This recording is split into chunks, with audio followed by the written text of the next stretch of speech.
Alors bonjour à toutes et à tous. Merci beaucoup d'être ici aujourd'hui. Et un merci tout particulier à nos très distingués invités aujourd'hui, M. Toby Nussbaum, M. Robert Pritchard, M. Moshe Safdie. Merci beaucoup d'être là. Je pense aussi à Teresa Marquez, présidente de la Rideau Hall Foundation. Merci beaucoup d'être là. C'est très spécial d'être ici devant le 24 Sussex, parce que le 24 Sussex, c'est une adresse que tous les Canadiens connaissent. C'est une adresse qui, au fil du temps, est devenue familière dans notre vie publique alors qu'elle a servi pendant plus de 75 ans comme résidence officielle des premiers ministres du Canada. Alors qu'elle a été témoin de moments marquants de notre histoire collective, de Louis Saint-Laurent à Stephen Harper, en passant par Chrétien, Mulroney, Trudeau, Pearson et Diefenbaker. Generations of Canadians have witnessed our country evolve against the backdrop of this iconic address, of its recognizable stone, as it's been the stage of defining moments in our collective history. Because 24 Sussex is not an address like any other, it's not a building like any other. 24 Sussex is a national landmark that anchors us in our rich history. It's an institution that transcends party affiliation. It's an institution that transcends the government of the day. And it's an institution that is worth preserving. Maintenant, après des années d'inoccupation et de sous-investissement, après des années à remettre à plus tard l'entretien nécessaire, le 24 Sussex est dans un état critique.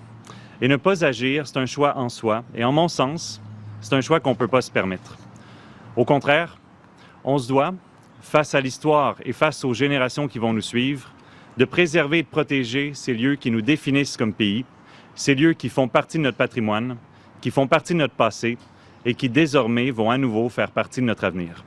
Je suis donc très fier aujourd'hui que notre gouvernement fasse le choix de l'action. C'est le choix qui, en mon sens, s'impose. Et à ce chapitre-là, je remercie le Premier ministre pour sa volonté, pour son leadership. And speaking of which, it's my distinct pleasure to now introduce the Prime Minister of Canada, the Right Honourable Mark Carney. Merci beaucoup. Merci. Alors, merci, cher Joël, Minister Lightbound. Good morning, everyone. Bonjour tout le monde. Just last month, I had the privilege of announcing His Majesty's approval of Canada's new Governor-General, Her Excellency, the Right Honourable Louise Arbour. And I ended those remarks with the same point that I'm going to begin my remarks today with. And I quote, "At a time when much of the world is buffeted by crises, Canada's history, our institutions, and our traditions matter more than ever. And while these foundations are expressed in language, practiced in custom and convention, and enshrined in law, they can also take physical form. They can be made of timber and stone, stand as landmarks, as testaments in which we recognize ourselves. Dans un monde bouleversant, ces lieux nous donnent des repères. Ils nous recentrent et nous rappellent les valeurs qui nous unissent. Ils nous permettent de rester fidèles à ce que nous sommes pendant que le monde autour de nous évolue. 24 Sussex is nearly as old as our country. First built in 1868, it sits on a rise above the meeting of three rivers, the Ottawa, the Rideau, and the Gatineau. Home to 10 of Canada's prime ministers, as Mr. Lightbound just said, from Louis Saint-Laurent, Stephen Harper. For more than 75 years, this House has welcomed leaders from around the world, including Her Majesty Queen Elizabeth II, Sir Winston Churchill, President John F. Kennedy.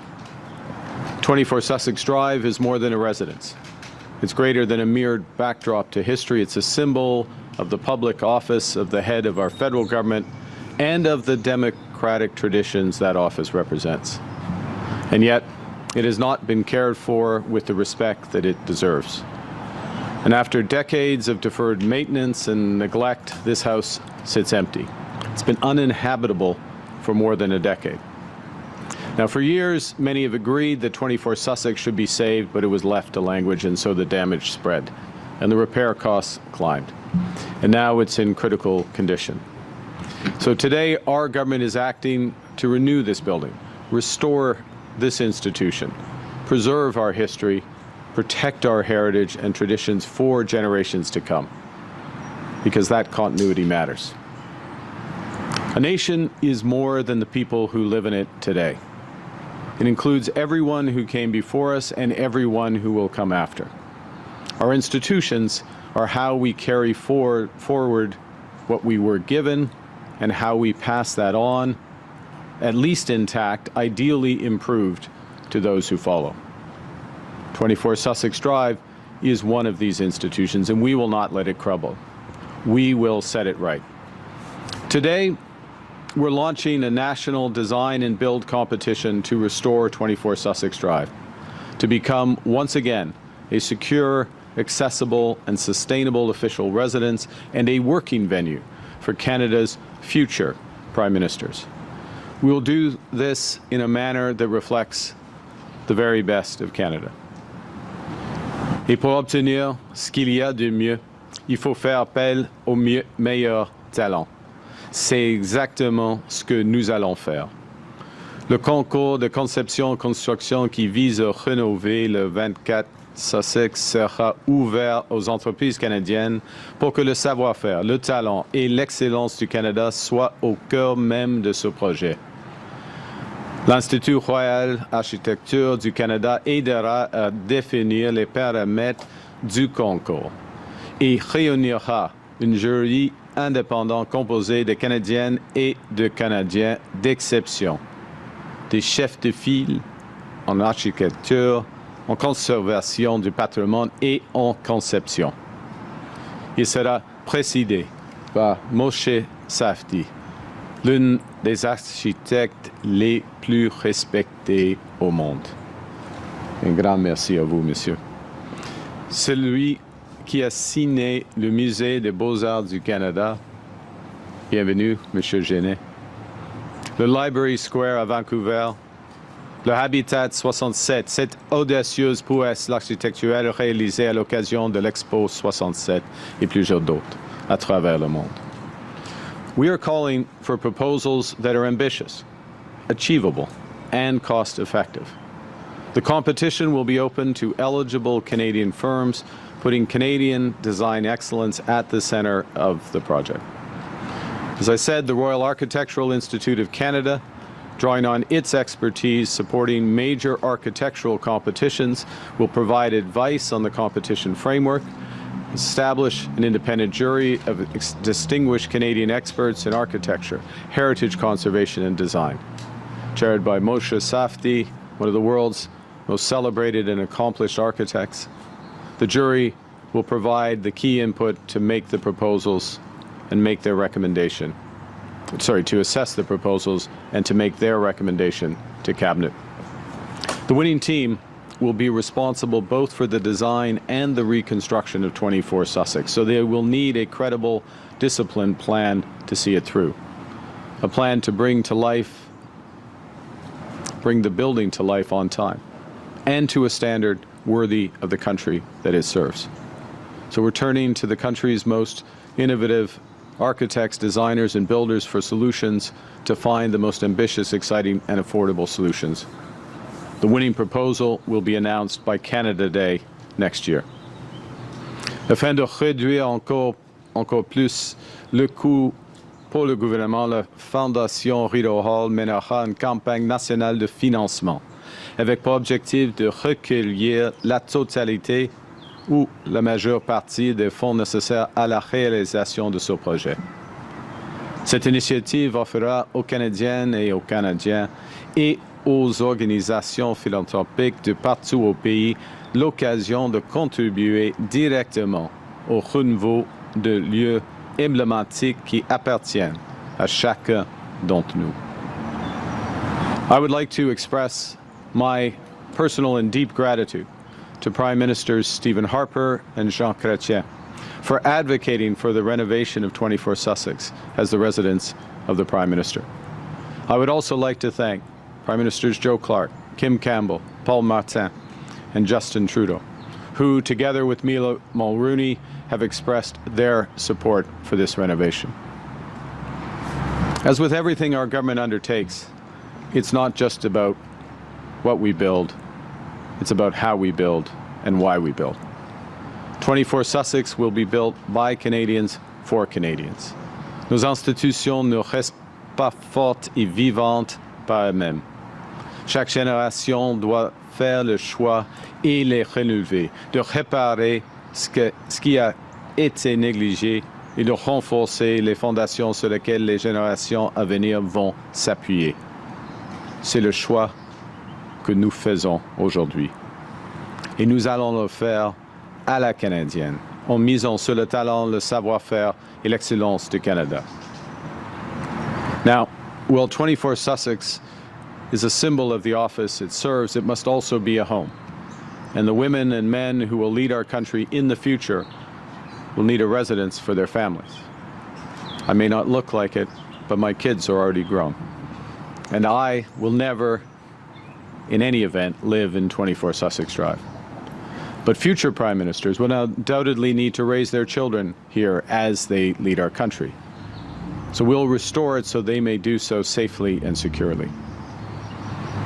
In the end, I and all public officials are stewards of the offices we hold. We don't own them. We serve them to serve Canadians. And we have a responsibility to leave things better than we found them.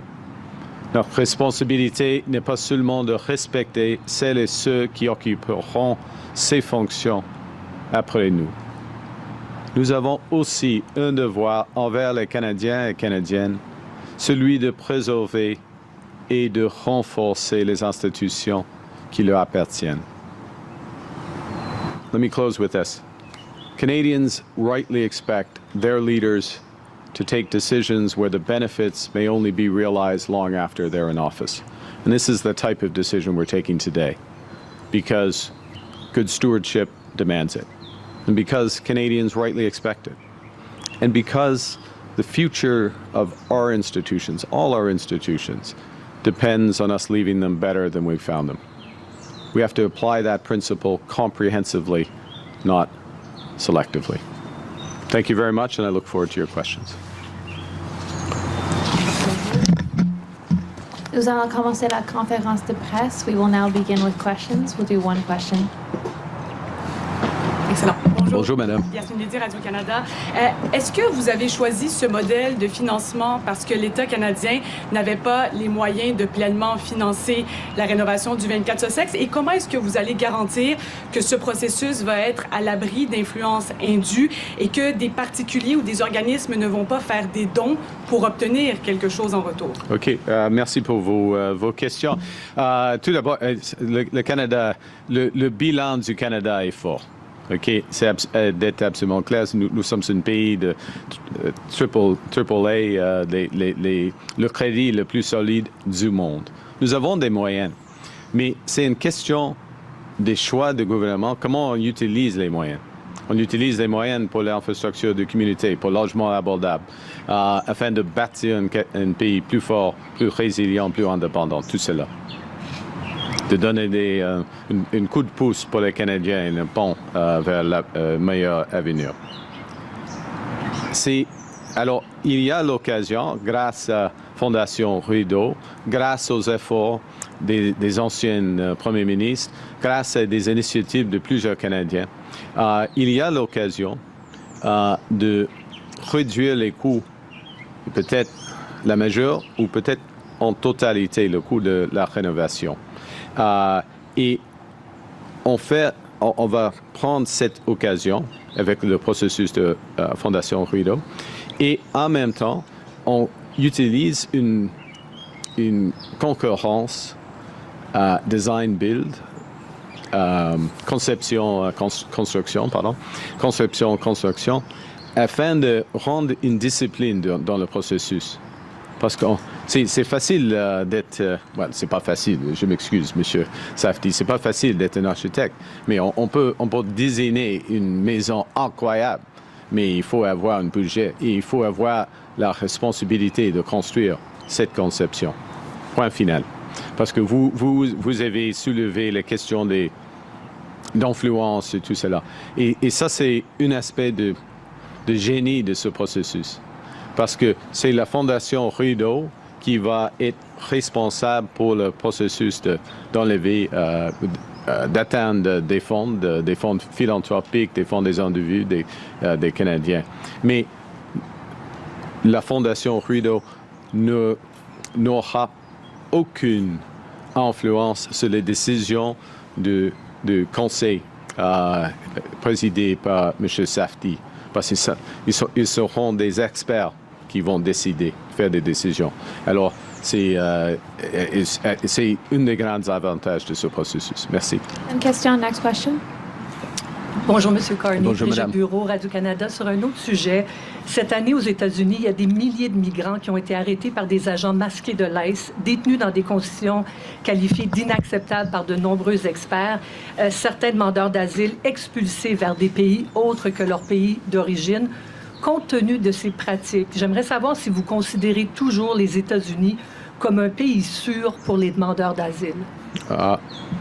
Oui, merci pour votre question. Tout d'abord, nous sommes responsables pour les conditions ici des demandeurs d'asile, tous les citoyens, tous les visiteurs du Canada. Et nous respectons nos engagements. C'est des valeurs fondamentales du Canada. En ce qui concerne nos arrangements avec les États-Unis, oui,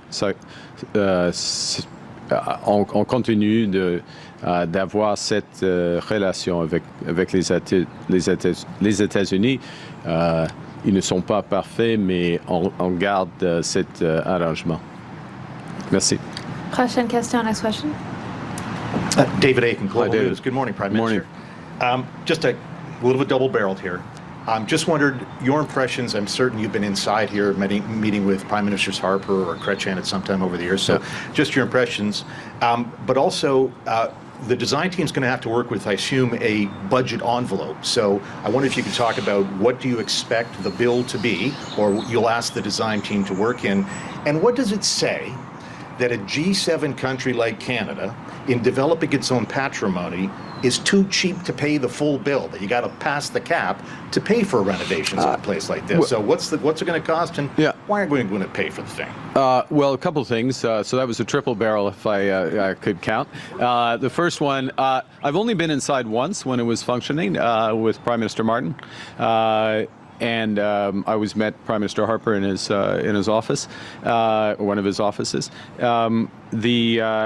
So I've been inside before. I've been inside once in its current state of disrepair, which is, it is literally stripped down to the studs and barely held together. I'd like to thank the NCC for at least preserving those options. Thank you, Mr. Nussbaum, for that. So that answers the first part of your question.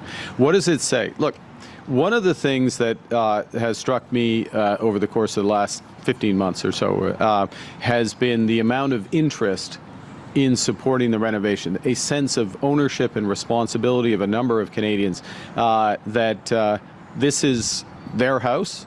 It's occupied temporarily by whoever is Prime Minister, but it's their house. It's a symbol of the nation, and they want to contribute. And this is a common theme across the country in recent years, certainly the time I've been Prime Minister, is Canadians want to participate in various ways. It can be choosing a wine from Okanagan over one from California. It's vacationing in Prince Edward Island or the Gaspé instead of going to Florida. All these little decisions are there. It's the interest in participating in, which is why we're setting up the Canada Strong Fund, ability for Canadians to participate directly in the building of the country in these big nation-building projects. So we're creating that opportunity. It's an opportunity, and coming behind this. And look, as I said to the first question, we have the means to do it. This is a way to have the participation. Yes, it helps defray costs. I want to emphasize that the process also itself provides a discipline to it. I've now forgotten your third element. What's the budget? Well, that's part of the. Look, I've seen as the cabinet has, Mr. Lightbound oversaw the process. We have seen various costings for various options for the official residence of the Prime Minister. They include security costs. Security costs are responsibility of the government. In this model, we will absorb those security costs. We've interrogated those security costs to make sure that they're right, and made some progress there. So I don't want to be too forward on what the budget is for this, because in many respects, that's part of the competition, just as one, I mean, that's why we have experts overseeing the competition. I don't want to be saying, well, I think you should put the dining room on the second floor, or you should do, no, not the budget, not that, but the specifications, and I'll go to your question, the specifications of the competition will be set out by the Royal Architectural Institute of Canada. The jury will set them out. They'll come out in due course. Experts will come, but those specifications will include heritage, effectiveness. It needs to be effective, a residence as well as a working location, sustainability, value for money, and of course a heavy Canadian component. Those are my words. They'll come up with better versions of those and those weightings. That will all be in the public domain. And we have absolutely extraordinary architects, construction firms in this country. It's going to be a fantastic competition. We'll see what they come up with. We don't actually know, and that's what's exciting. Question, Question, next question. Good morning, Prime Minister. Ashley Burke, CBC News. You're going to be crowdfunding to restore one of the most famous addresses in the country. What conversations did you have about what could go wrong? I'm thinking possible foreign influence, perceptions that wealthy donors could be currying favors to the government. And how specifically do you plan to address that? Will you make the list of donors public? Will you put limits? Yeah. Great. Thank you for the question. First, let me go through a few. The list of donors will be public. There will be a limit. The limit will be, well, the Rideau Hall Foundation will make the final. We'll make this public, but the thinking is the limit would be 10% of the overall amount raised, or a specific cap. Individuals and philanthropic organizations, no corporate donations. As I said earlier in French, the way the process is designed is we have the Rideau Hall Foundation overseeing the fundraising,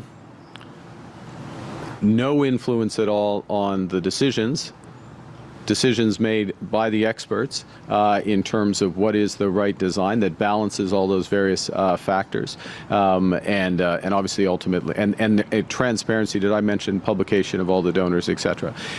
So that's the process. I want to thank as well. I'd like to acknowledge this again. I referred to it in general. Prime Ministers Harper and Chrétien, bipartisan, have taken a specific interest in this moving forward. They are going to offer advice, as our other former prime ministers offer their honorary patronage, if I can put it that way. But they also were in a position where they were willing to help raise with the financing. In fact, we're very strong in terms of the view that there would be considerable financing. I think that is correct. But what we're doing is having this independent organization, Rideau Hall Foundation, manage that process in a transparent way, as you say. Question. Next question. Morning. Hey, good morning. Mickey with Politico. How hopeful are you that the UK could still join Canada's defence bank? And do you have any advice or message for Starmer's likely successor, Andy Burnham? First, on the first question, there is a critical mass of countries that intend to join the Defence Resilient Bank, which is Canada is one of them, and we will be the headquarters. Luxembourg is the European headquarters. So it's not our bank. It's a multilateral institution, as you can appreciate. Look, the UK, and there are a number of European countries that are actively considering joining as well. I would stress we have a critical mass for this already, and so it's a question of getting everyone an opportunity to be in. In terms of the discussions, I actually had constructive discussions with former Prime Minister Gordon Brown about this issue. They have some mechanisms that they're thinking about that actually don't provide bank-like structures, but procurement structures.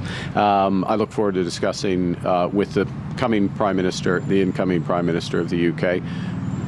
I won't prejudge that outcome, although I'm sure Politico has already called it. Thank you. Question. Next question. Ian Bailey from the Globe and Mail. Hi, Ian. Hi there.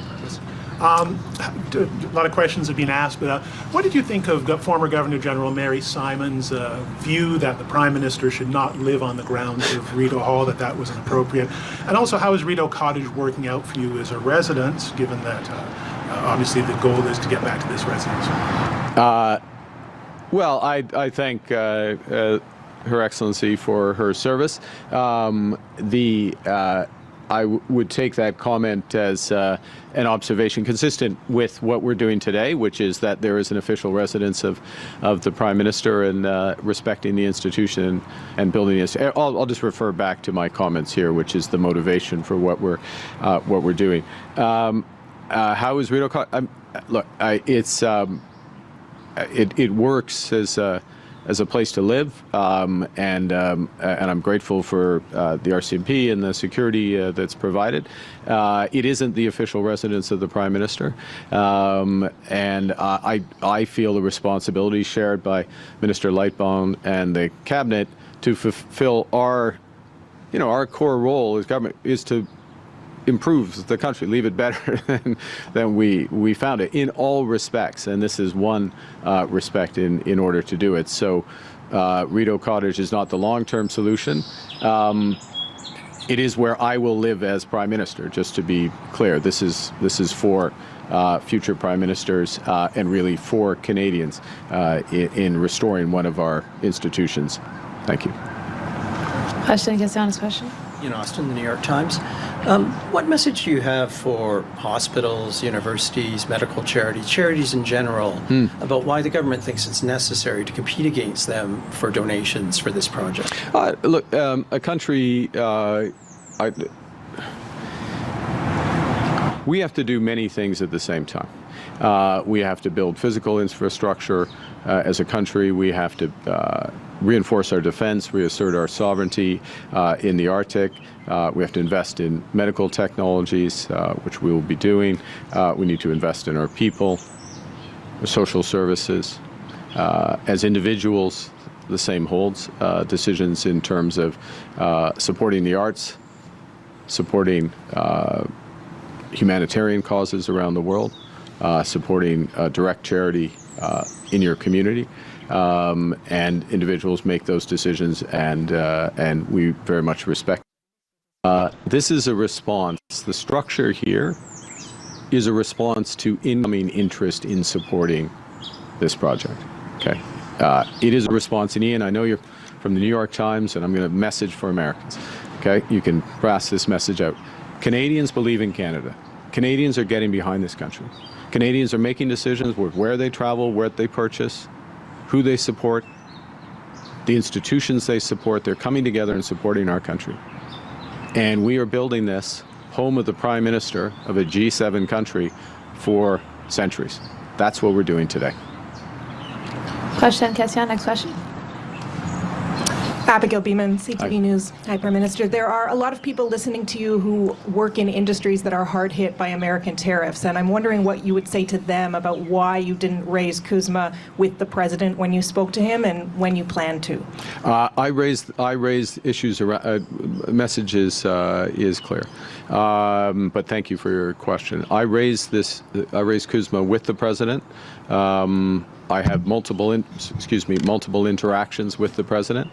The discussion I had with the President, which he initiated 2 days ago, was with the security, included the security and senior military personnel of the U.S. It was very specific discussion around security issues, and then geostrategic issues that related to those security issues. There's a time and a place for that discussion. We are in active discussions with the U.S. Minister LeBlanc will be meeting in a tripartite meeting on July 1st with Ambassador Greer and Secretary Ebrard of Mexico. And those discussions continue. I will be seeing the President in NATO in a few weeks. So, look, we are fighting for those industries, but the other core message, apart from the direct support that we're giving to the industry, helping them to reposition for any eventuality, is that what we're not going to do is to accept a deal that damages those industries. Right? There, as I said yesterday, there are bad deals that have been on the table for those industries for months, and we're fighting for those industries, not accepting what comes in. Last question, dernière question. Ouais, j'évoque l'ACEUM plusieurs fois avec M. Trump, mais pendant une discussion comme la discussion de mardi, je crois, c'était une discussion avec le secrétaire de la guerre et le chef de forces armées américaines. Alors, c'était une discussion sur la sécurité propre et la géostratégie. Ce n'était pas le moment de OK, on doit parler d'autres choses.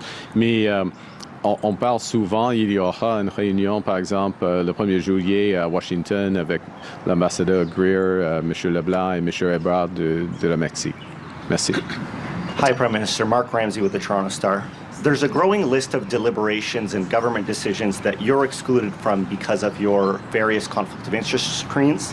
Are you concerned that you have to outsource major decisions of your own government, including potentially one on this project? I'm not sure. I'm not sure the last bit of your question follows, so I'm just going to say no. I'm going to say no to the whole thing, but more specifically, your logic doesn't hold. So, with respect to this project, number one. Number two, we have a very strong team. We have several things in this government. One is robust conflicts of interest and ethics screens, which we follow, and I follow, and I respect that process fully. Secondly, we have a very strong team in cabinet who make decisions, and that process is followed, and I have every confidence in their ability to make those decisions. And, I think, to be clear, what happens with conflicts is that it's quite often the avoidance perception of conflict as opposed to actual, because, of course, my assets are in a blind trust. I actually don't know whether or not I have an actual conflict. Thank you. But others make those decisions, and it's a robust process. It works, and I respect it. Thank you. Thank you. Avec le devoir, j'aimerais juste vous entendre sur l'extension de l'aide médicale à mourir pour les personnes qui souffrent uniquement de maladies mentales. Le comité parlementaire a déposé son rapport la semaine passée. Oui. Il s'y oppose. Je comprends qu'il y a peut-être d'autres évaluations à faire, mais j'aimerais vous entendre, vous, personnellement, qu'est-ce que vous pensez? Est-ce que vous êtes à l'aise à l'élargir?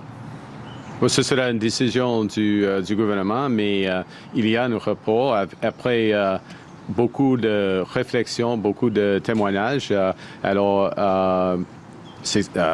Je pense que c'est significatif, mais ce n'est pas une question personnelle, c'est une question des droits des Canadiens, et l'évidence médicale et le conseil des experts. Alors, on va prendre une décision, mais il me semble que la direction soit claire. Okay? So much. That concludes our press conference. You want to say anything about the potential for the property? It's an extraordinary site. It's an extraordinary Amazing site. Amazing. Thank you so much. That concludes our press conference. Ça a conclu notre conférence de presse. Merci. Just go to the mic. Yeah, you go ahead. Site with extraordinary potential. I think something wonderful can be developed here. Okay, merci. See, that means a lot more than me saying it.